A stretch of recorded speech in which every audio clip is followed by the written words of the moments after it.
While cleaning the room, I stumbled upon the phone Ethan had locked away for 10 years. The wallpaper that greeted me after unlocking it turned out to be my sister. The love confession in the notes that moved me to tears also bore my sister's name.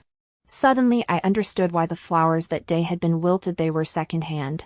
When I scrolled to the bottom of the notes, everything went dark and I found myself back at 18 years old.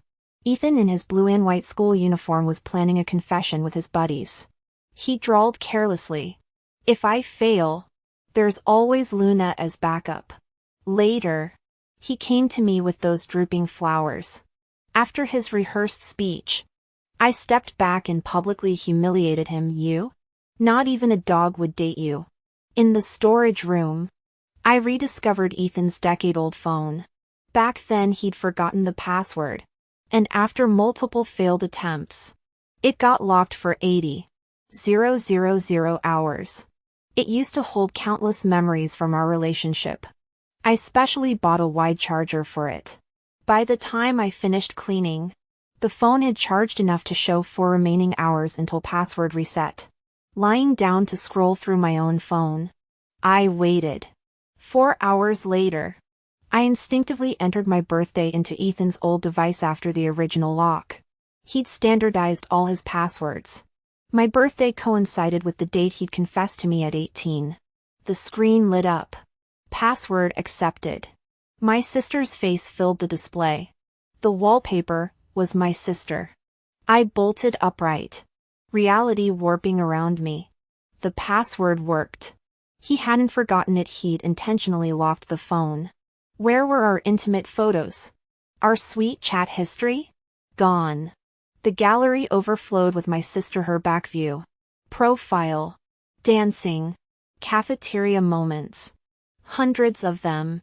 Ethan's conversations with my sister dripped with flirtation. These timestamps overlapped with when we were supposedly dating. They discussed me freely, lacing their messages with innuendo. Finally, my sister mentioned having someone else and blocked Ethan. The chat dissolved into desperate green text rants, every word carved with heartbreak. This date matched when Ethan's phone got locked for 80,000 hours. My sister's rejection had made him imprison those memories. Yesterday's news flashed through my mind: my sister's divorce. Last night, Ethan had stumbled home drunk, vomiting everywhere. That's why I'd been cleaning today. Why I'd found this phone. Ethan loved my sister. From high school until now. Then what am I? My chest tightened. Breathing became difficult. My whole body trembling. By accident, I opened my phone's notes app. The pinned entry was a draft love confession. With shaking hands, I clicked it. Every word matched exactly what Ethan had said when confessing his feelings to me. Wait, no. There was a difference. The name in the notes. Chloe. But I'm Luna. Suddenly I remembered the flowers Ethan brought that day were wilted. They'd been second-hand. This entire decade was nothing but elaborate deception. My breathing hitched before everything went dark. When I reopened my eyes, I found myself back in that early winter of 17. Fallen leaves crunched underfoot as classroom recitations echoed. I rushed to wash my face in the restroom, needing clarity. In my haste, I stumbled into the men's room. Footsteps approached. Heart pounding. I hid in a stall. Bro, you're really confessing to the campus queen? Half the school's after her. Then came that achingly familiar voice. TCH. My confession or yours? I'm not the nervous one here. Ethan's lazy drawl continued. If I fail, there's always Luna as backup. His friend laughed. Legend. Can't get the queen? Date her sister. Weird though, twins. But Luna's like some genetic reject. Country bumpkin versus urban swan. Ethan sneered. Her crush annoys me. But she's useful. Homework. Cafeteria lines. Aaron's child's play. Best part? Fluster her with eye contact. She stammers. Blushes hilarious. Their laughter faded, leaving acid in my ears. Clenched fists shook until silence returned. Rushing back to class. The bell rang. Chloe entered, scooting her desk away from mine like avoiding contagion. I studied her, our differences undeniable. When mom had twins. Overwhelmed. Our parents decided they'd keep Chloe in the city while grandparents took me to the countryside. Infant me got formula in rural dust while Chloe breastfed in urban comfort. By 3. I played in mud under harsh sun. Skin darkening as Chloe cultivated porcelain beauty. Ever since Chloe White was 3 or 4 years old. She had countless princess dresses and looked delicate and fair-skinned. In contrast, since I was raised by whoever showed me affection, I ended up staying in the countryside. My mother never liked me. My grandmother would say, "Your mother doesn't want you." It wasn't until high school, when facing the critical juncture of college entrance exams, that my grandparents finally sent me to the city. At first, I loved my new home and didn't feel insecure. But over the years, I'd inevitably picked up my grandmother's shrewdness and frugal habits, traits my mother detested. She constantly belittled me, comparing me to Chloe White. When Chloe took up dancing, our parents scrimped to pay for her lessons, and she proudly won several awards. She stood there like a graceful swan, while I remained the awkward duckling who didn't belong on stage. Within a year, under parental pressure and constant comparisons to Chloe, I became withdrawn and sensitive. Then fate dealt another blow after the sophomore year course stream division. Chloe and I were assigned to the same class, and became desk mates. My world turned completely gray. Back then I was naive, trapped in it all. But now I'm Luna White from over a decade later. The fault was never mine. Never. Chloe noticed my gaze and shot me a haughty look. "What?" I asked. "Do you know Ethan likes you?"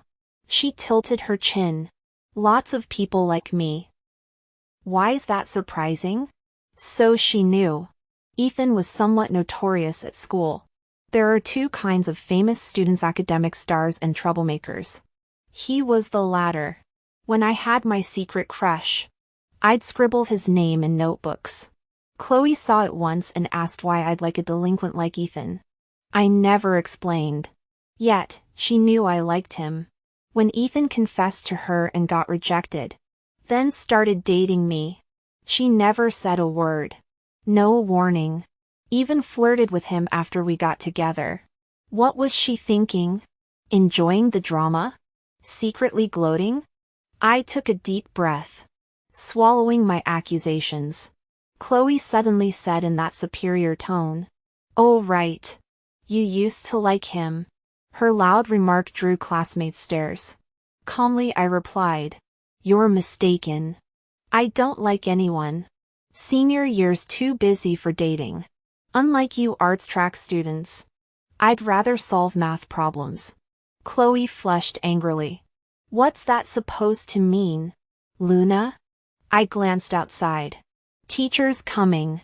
She seethed silently, shooting me venomous looks.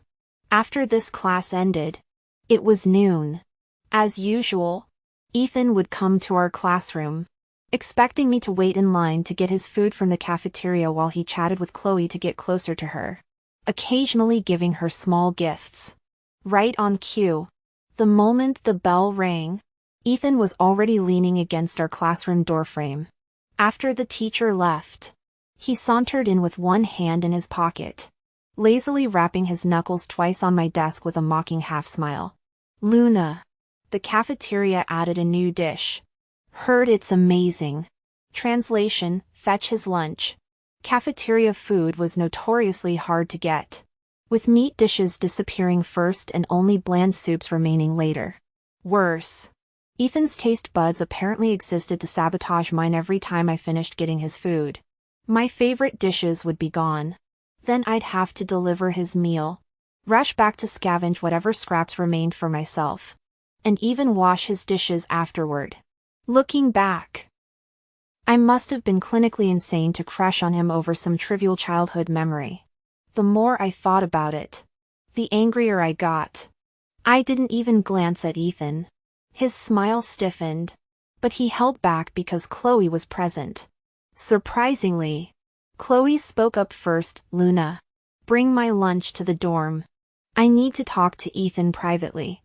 Her tone dripped with entitlement, eyes glinting with challenge. She wanted me jealous. I stood up, forcing a sarcastic smile. No. Shouldering past her, I headed for the cafeteria. Ethan's voice stopped me, dripping with patronizing concern. Luna, as a younger sister, you should respect your elder sibling. I snorted. Want me to play mommy? I turned to Ethan. Am I your mother? Then to Chloe or yours. Snickers erupted across the classroom. Both turned beet red. I strode out without looking back. Ethan didn't give up. While I was eating, his lackey appeared. Ethan's waiting in the classroom. Don't keep him waiting. The threat hung unspoken. I ignored it completely. Who did he think he was?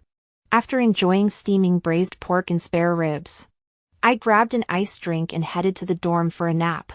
Most seniors spent lunchtime cramming at their desks. But today I rebelled. Let Ethan stew in his own arrogance. Chloe was waiting in my dorm room, which wasn't even hers. She scanned me head to toe. Where's my food? Sometimes I marveled how society mistakes functional idiots for normal people. Realization dawned on her. You didn't bring it? She sprang up screaming. Luna! Are you deaf? What am I supposed to eat now? You did this on purpose. I shouted louder. I said, "No. Are you hearing impaired or just stupid? Literacy challenged?" We'd barely spoken as desk mates, her playing perfect princess, me staying invisible. Normally I'd grudgingly obey her demands, but today's defiance clearly caught her off guard. Luna White froze for 2 seconds. You've got some nerve yelling at me? I'll tell Mom and Dad when we get home. Just wait. I shrugged. Go ahead. Crybaby. You. Luna White pointed at me, trembling with rage. Just you wait. She glared daggers at me before slamming the door. I knew exactly how this would play out. Luna would spin some dramatic story over the weekend, and the Whites would inevitably take her side. But I wasn't that desperate for approval Chloe anymore. I wouldn't take this lying down. True to form, Luna had already told our parents about forgetting to bring her lunch by the time I got home Friday. The moment I stepped through the door, the TV remote came flying at my forehead. Ack! The sharp pain forced a cry from my throat. Mom jabbed her finger at me. You ungrateful brat. How hard was it to help your sister? She's the dancer here. Are you trying to sabotage her career? You're just jealous. We never should have taken you in. Dad's face darkened. Living with your grandparents ruined you. Your allowance is cut in half until you apologize. Luna smirked triumphantly as I lowered my hand from the swelling bruise. I won't apologize. Might as well kill me now. Mom's palm connected with my cheek hard enough to send me crashing into the shoe cabinet. No tears. I'd expected this. Their cruelty would be their downfall tonight. Locking myself in the bedroom, I video called Grandma through hiccuping sobs. The camera clearly showed my injuries. They're going to kill me. Grandma, don't you worry. Baby girl. Grandma's voice shook with fury. We're coming right now. How dare they lay hands on my granddaughter? 4 hours later, the Whites' perfect family dinner was interrupted by thunderous pounding. Grandpa slapped Dad before he could speak. We sent Chloe here for a better life. Not to be your punching bag. Grandma charged at Mom like a hurricane, collapsing dramatically to the floor. My poor baby. Look what they did to her face. I raised that child like precious china. And this is how you treat her? Mom tried countering. You always favored Chloe over Luna. But Grandma drowned her out with theatrical wails. Neighbors' doors creaked open as the commotion spilled into the hallway. Dad scrambled to shut the door, desperately hiding his own reddening cheek. The living room was chaotic for a while. Grandma wailed while Mom hurled insults, neither willing to back down. Grandpa and Dad were the first to calm down. each pulling their own wives aside to pacify them. Gradually, the room quieted. That's when I opened my door and timidly stepped out. Grandma, Grandpa. Grandma immediately embraced me with deep concern upon seeing me. Luna, why didn't you tell Grandma when you were being mistreated? That mother of yours must have threatened you into silence. Didn't she? I always knew she was no good buying this house but not letting us live here. Even turning you against contacting your own grandmother. This breaks my heart. Mom tried to retort but was silenced by Dad's restraining hand. Grandpa declared with authority, Luna's about to take her college entrance exams. Do you even understand how crucial this is? We're staying here to make sure she doesn't become your emotional punching bag while we're gone.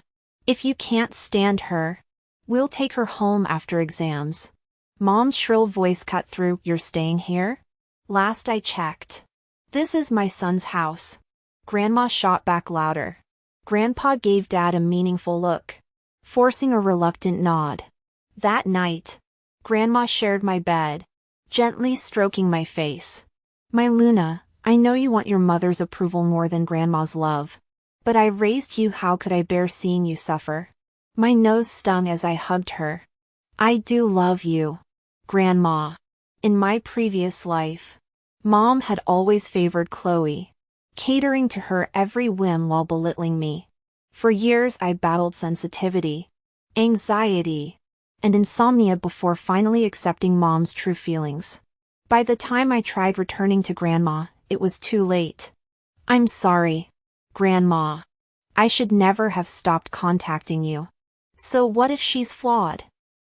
Her love is enough. With the grandparents present, our household descended into bizarre dynamics. Mom, Dad, and Chloe played perfect family while Grandma and Grandpa doted on me obsessively, two factions competing through forced affection. This twisted theater made us feel less like family than rival actors. Returning to campus that weekend, Chloe clearly had been instructed she didn't speak to me once. I relished the peace until Ethan cornered me near evening study hall. In the dim pathway, his imposing frame blocked my escape, gaze heavy with expectation. Luna, I don't tolerate disobedience. Apologize to Chloe. Now. Understanding dawned, she'd complained to him.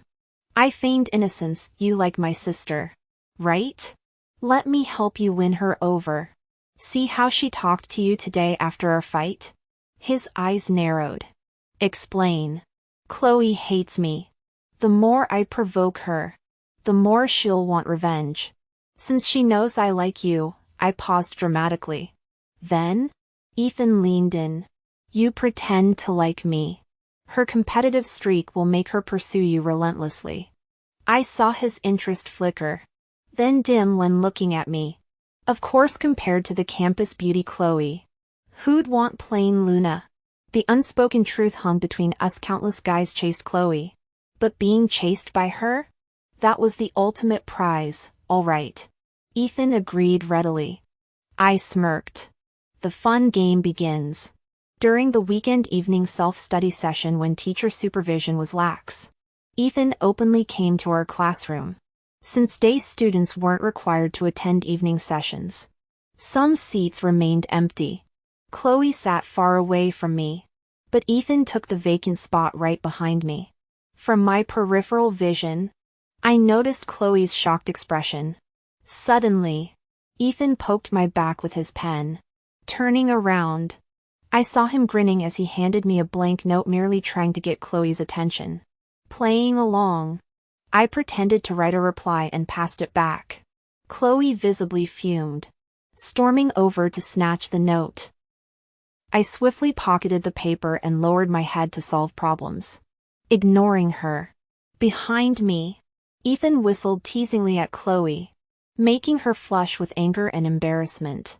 After the study session, I deliberately lingered while packing my belongings, letting them leave first before following discreetly. On the path to the dormitories, Chloe blocked Ethan's way, demanding, "What were you passing notes about? You promised to make Luna apologize to me." Ethan crossed his arms. Sorry. I suddenly think Luna is kinda cute. She's liked me for ages and listens well. Maybe I'll give her a chance. You like her? Chloe's voice sharpened. Ethan nodded. A bit. But you're supposed to like me. Did I ever say that? Ethan raised an eyebrow. Silence fell. I watched this drama unfold with amusement.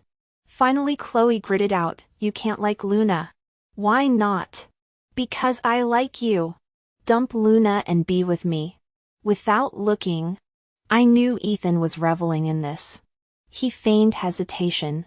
"Luna's done so much pursuing me. It's touching." "You." Chloe bit the bait. "Fine. I'll pursue you too. Just wait." Even after she left, Ethan's smirk remained. He looked utterly pleased. Let's see how long that lasts. The next day, Chloe started courting Ethan. Without my prompting, Ethan already knew how to play hard to get. He'd pretend intimacy with me whenever Chloe tried approaching, yet kept stringing her along. When she got angry, he'd coax her back, mirroring their previous chat records. Pathetic. While they played games, I focused on practice tests. Having been a high school teacher in my past life after normal university, these subjects were familiar. Still, I kept studying diligently, this time aiming higher than teaching. Soon, rumors spread about the school beauty chasing Ethan. During the rare sunny PE class, I basked on the lawn reading, back to the sunlight. At that moment, someone sat down behind me and began chatting loudly. "I told you our Ethan is irresistible. Look. Even the prom queen is chasing after him now." "What prom queen?" "She's just some dance competition winner who doesn't deserve Ethan." Ethan's voice brimmed with poorly concealed pride. All right. All right. Girls have their pride. Chloe's been pursuing me for quite some time. It's not right to keep stringing her along. The man should make the first move anyway. Meanwhile, our homeroom teacher had caught wind of the situation and summoned Chloe to her office. "Miss White, while you're pursuing arts education, academic performance remains crucial. Are we clear?" Facing the teacher's stern expression, Chloe paled instantly. "Yes, ma'am." After delivering a lecture about college entrance exam importance without directly addressing the rumors, the teacher dismissed Chloe. Having overheard Ethan's boasting session, I returned from the playground and intercepted her immediately. She recoiled upon recognizing me. "Luna! Did you snitch to the teacher? Don't think Grandma and Grandpa's presence makes you untouchable. That's my parents' house. We can kick them out anytime." "You too." I tightened my grip.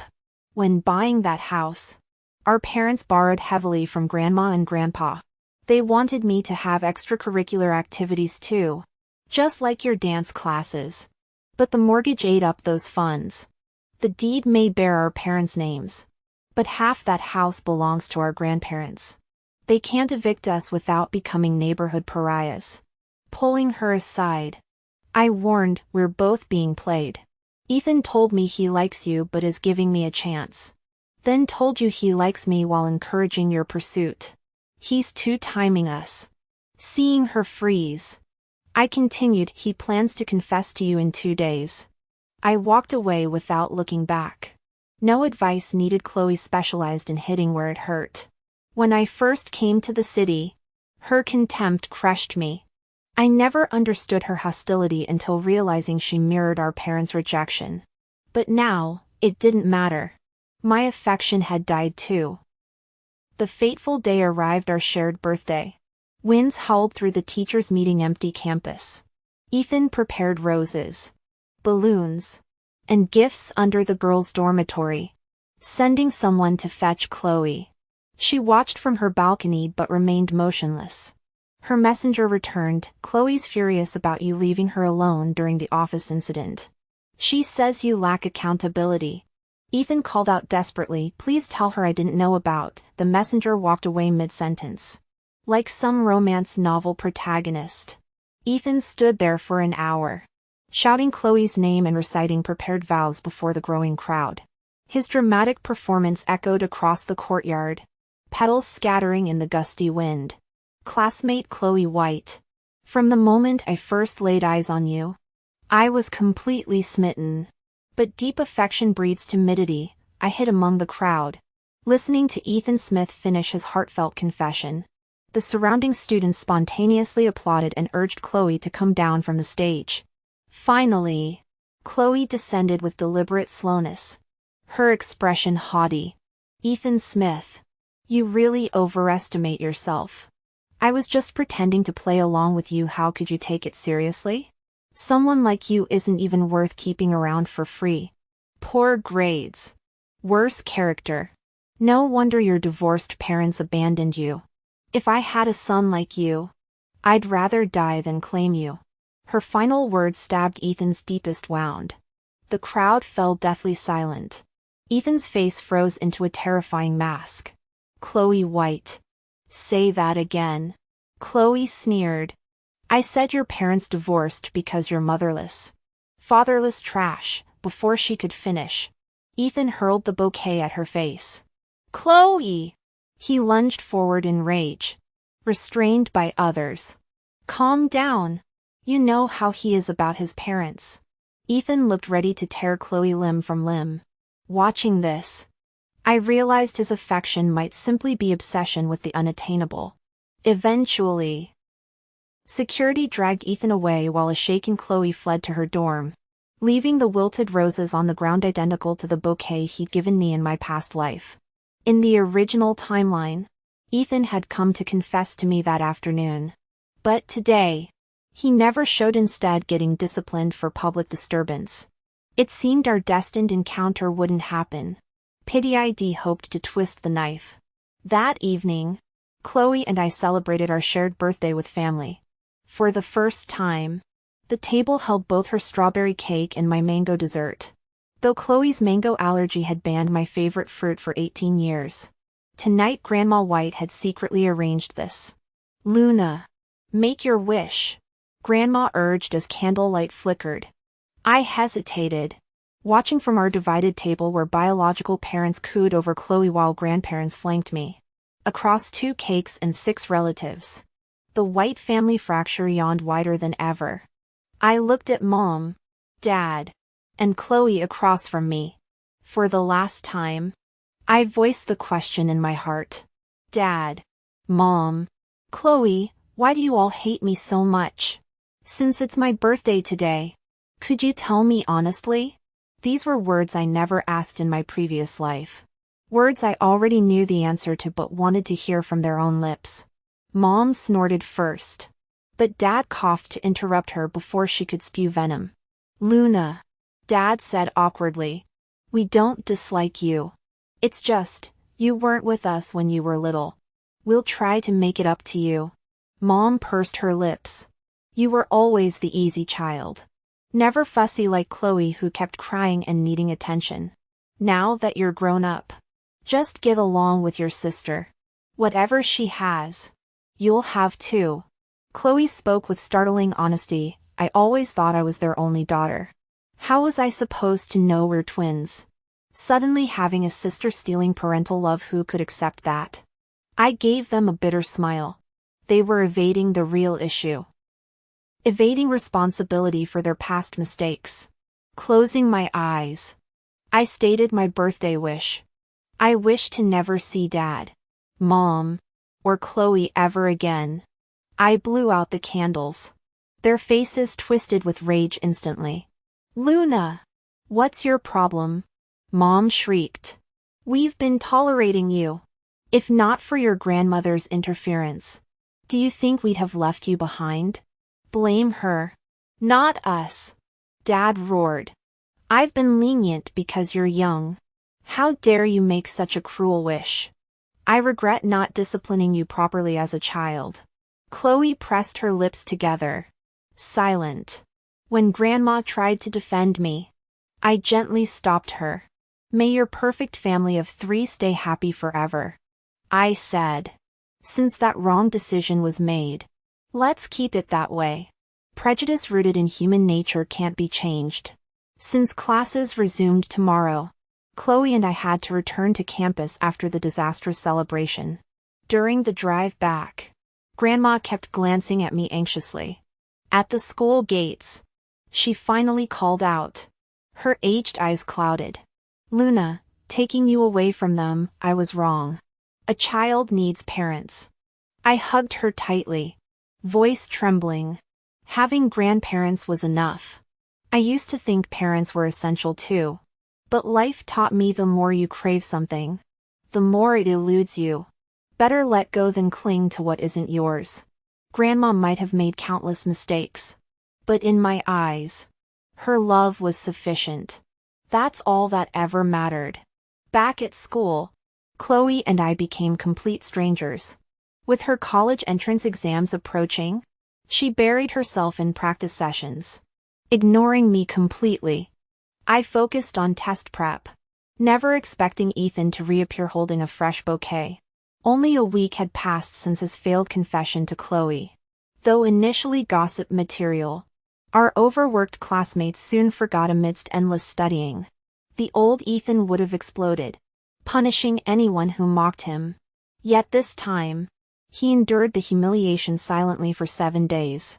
How bizarre. Ethan Smith blocked my path on the trail behind the dormitory. This time he'd gotten smarter, avoiding crowded areas. He stood there barring my way, yet remained silent. So I asked, something wrong? The moment I spoke, Ethan's eyes reddened as if he might cry. I hastily retreated 2 steps. Something was seriously off about him.